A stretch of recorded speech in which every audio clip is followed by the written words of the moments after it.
So this one goes out to a special duo. This is for Robin and Steve, or better known as Mom and Dad.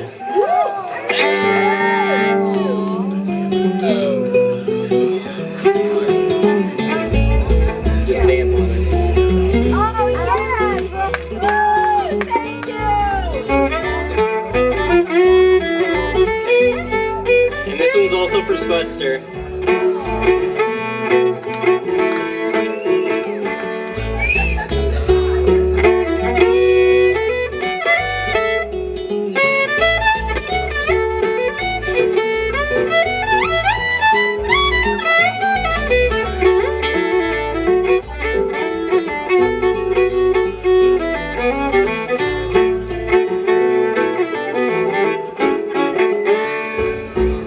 Now this song's called Alice's Restaurant. It's about Alice and the restaurant. But Alice's Restaurant is not the name of the restaurant, that's just the name of the song. And so I call this song Alice's Restaurant.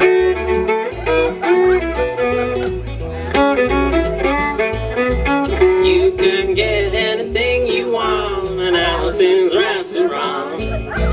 You can get anything you want at Alice's Restaurant. I said walk right in, it's around the back, just a half a mile from the railroad tracks. You can get anything you want at Alice's Restaurant.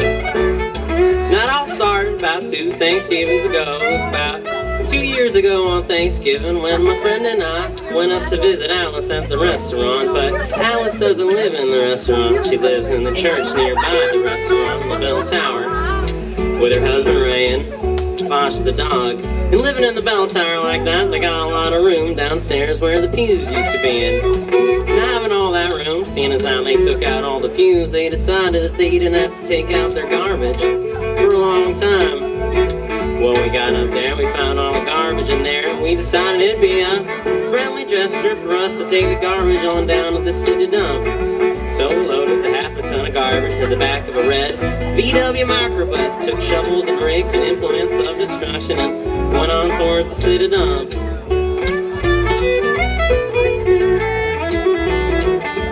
Well, we got there, and there's a big sign and chain across the dump saying closed on Thanksgiving, and we had never heard of a dump closed on Thanksgiving before, and with tears in our eyes we drove off in the sunset looking for another place to put the garbage. We didn't find one till we came to a side road, and off the side of the side road was a 15-foot cliff, and at the bottom of the cliff was another pile of garbage. And we decided that one big pile was better than 2 little piles, and rather than bring that one up, we decided to throw ours down. Did. Drove back to the church, had a Thanksgiving dinner that couldn't be beat, went to sleep and didn't get up until the next morning when we got a phone call from Officer Obi. Said, kid, we found your name on an envelope at the bottom of a half a ton of garbage and just want to know if you had any information about it. And I said, yes sir, Officer Obi, I cannot tell a lie. I put that envelope under that garbage. Now, after speaking to Obi for about 45 minutes on the telephone, we finally arrived at the truth of the matter, and he said that we had to go pick up the garbage and also had to speak to him at the police officer station. So we got back into the red VW microbus with the shovels and rakes and implements of destruction and went off to the police officer station. Now, friends, there was only one of 2 things that Obi could have done to us at the police officer station.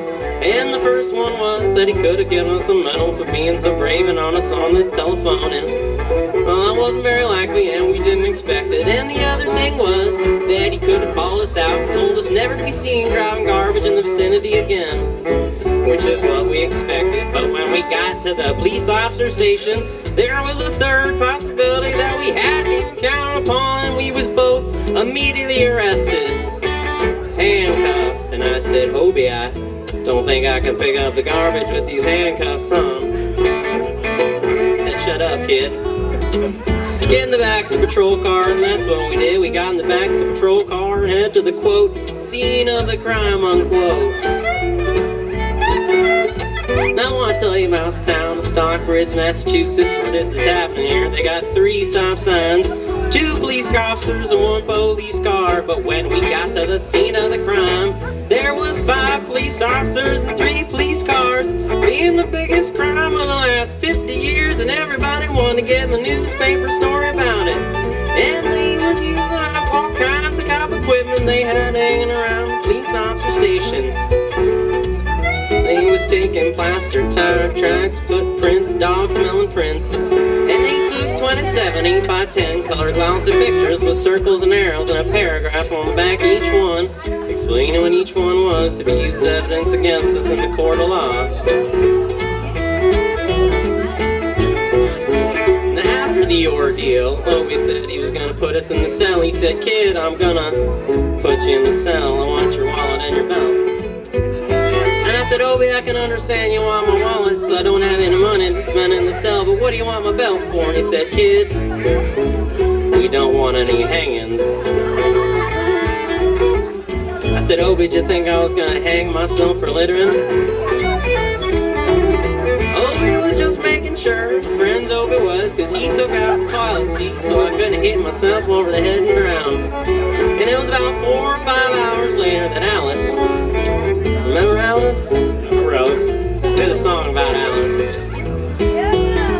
Alice came by with a few nasty words to Obi on the side. Bailed us out of jail, we went back to the church. Had another Thanksgiving dinner that couldn't be beat, and went to sleep and didn't get up until the next morning when we all had to go to court.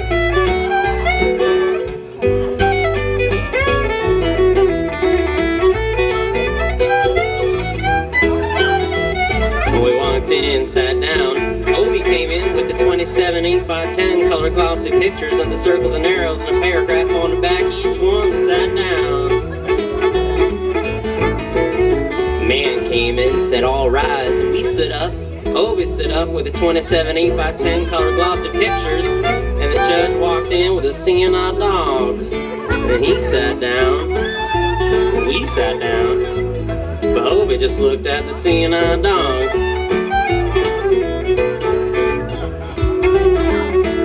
Again at the 27 8x10 color glossy pictures, and then looked at the seeing eye dog. And at that moment Obi began to cry, cause he came to the realization that it was a typical case of American blind to justice, and there was nothing he could do about it. And the judge wasn't gonna look at the 27 8x10 color glossy pictures with the circles and arrows and a paragraph on the back, each one explaining what each one was to be used as evidence against us. And we was both fined $50 and had to pick up the garbage in the snow. But that's not what I came to tell you about.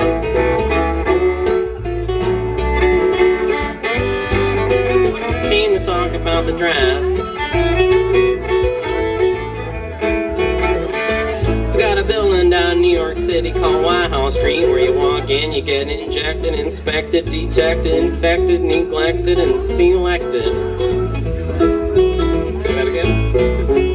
I walked in one morning to get my physical examination. Got good and drunk at the country fair the night before, so I looked and felt my best when I went in that morning. Cause I wanted to feel like the all-American kid from New York City, man. I wanted to be, man, I wanted to feel like the all-American kid from New York City. And I walked down, I was hung down, brung down, hung up, and all kinds of mean, nasty other things. And I walked over, a man gave me a piece of paper and said, "Kid, go see the psychiatrist, room 604. I walked up there and said, "Shrink, I want to kill. Kill. I mean, I want to see blood and gore and guts and veins in my teeth. Eat dead, burnt bodies. I mean, kill. And I started jumping up and down, yelling, "Kill! And he started jumping up and down with me, and we was both jumping up and down, yelling, "Kill! And the sergeant came over, pinned a medal on me, sent me down the hall and said, "You're our boy."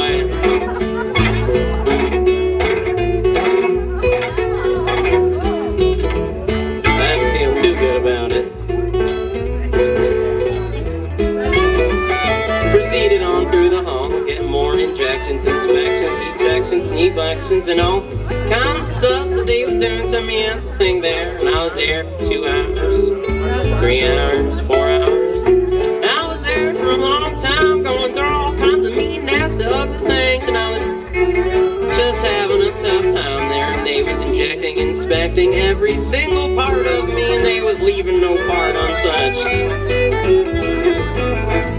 Well, I finally made it through to the very last man. I walked up to the very last man after a whole big thing there, and I said, "What do you want?" He said, "Kid, we only got one question. Have you ever been arrested?" I proceed telling the story of the Al's Restaurant Massacre with the 5-part harmony and all the phenomena. He stopped right there and said, "Kid, did you ever go to court?" I proceeded to tell him the story of a 27 8x10 colored with lots of pictures with the circles and arrows and a paragraph on the back each one. He stopped right there and said, "Kid, I want you to go over there and sit on that bench that says Group W.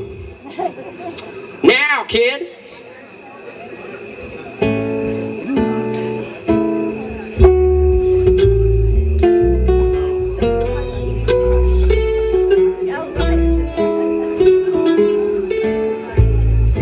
Well, I walked over to the bench there.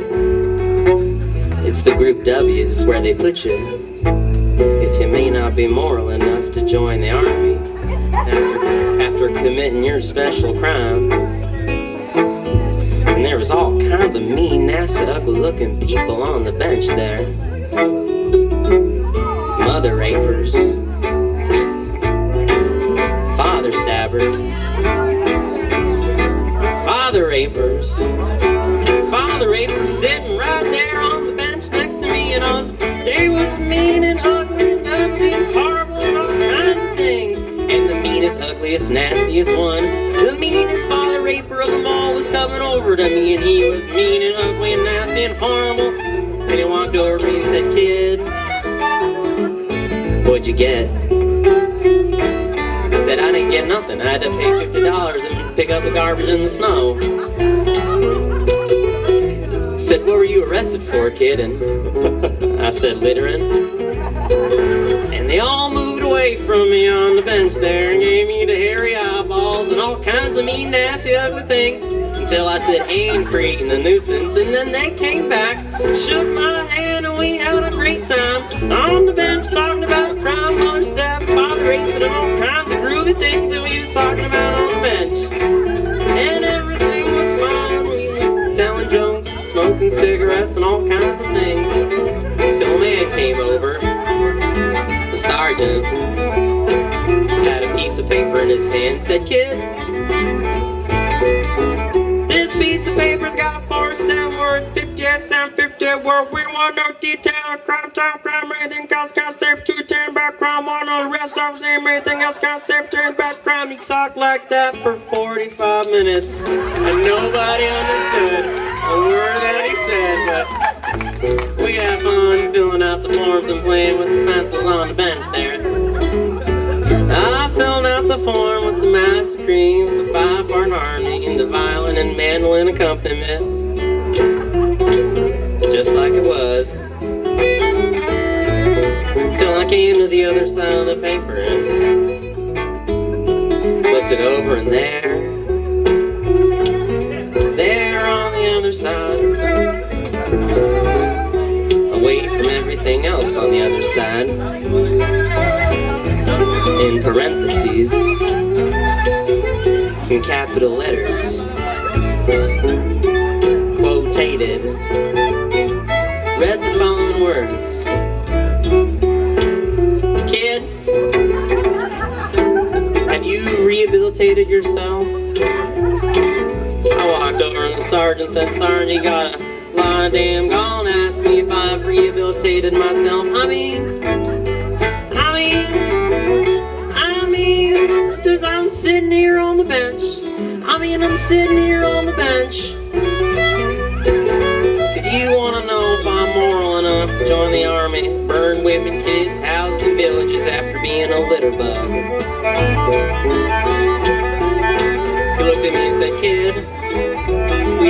your kind.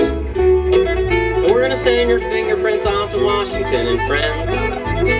Somewhere in Washington, in some little folder, is a study in black and white of my fingerprints. And the only reason I'm singing this song is because you may know somebody in a similar situation. Or you may be in a similar situation. And if you're in a situation like that, there's only one thing you can do. Just walk to the shrink's office, wherever you are. Just walk in and say, "Shrink,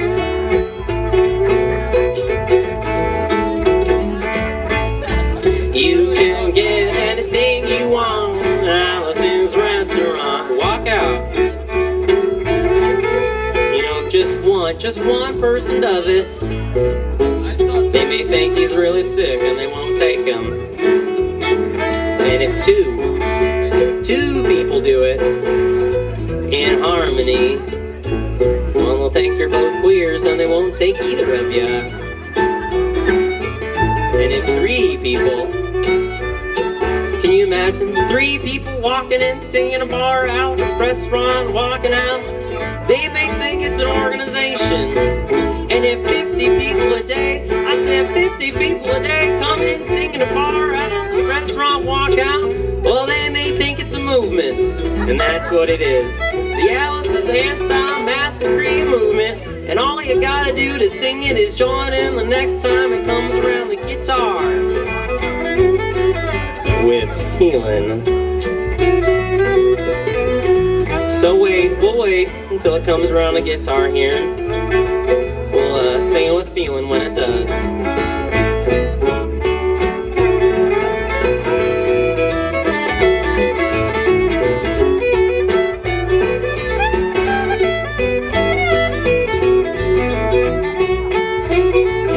Here it comes. You can get anything you want at Allison's restaurant. You can get anything you want at Allison's restaurant. I say walk right in, it's around the back, just a half a mile from the railroad tracks. You can get anything you want at Allison's restaurant. That was horrible. You wanna end war and stuff, you gotta sing loud. I've been up here for about 20 minutes and I could go for another 20. I don't think they've let me, actually. This time this is gonna be the last one. We got a curfew around here. So there's the last chance to really sing it with some feeling. And I trust you're out there. For all I know, there could be 2 people out there.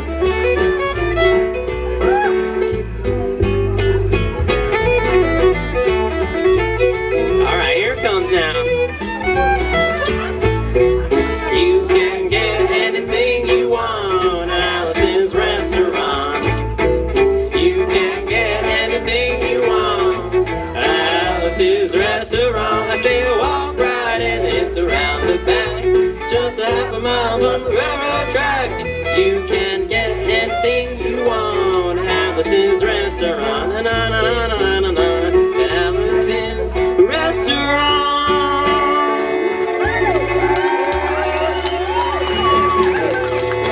Thank you, everybody, for sticking around. It was great. A lot of fun. Yeah. Lucas Reisinger. Yep, we have Lucas Rise over here on the bass, Casey Marks Fife, Chad Marks Fife over here on the fiddle. We got Josh Starr on the keyboards, and I'm Jake Elrod. And I love all you fair family. Thank you. Thank you for tonight and also a great fair. Thank you. We are Chad and the Jugs. Once more for Jake and Now Elrod you right there, know. please.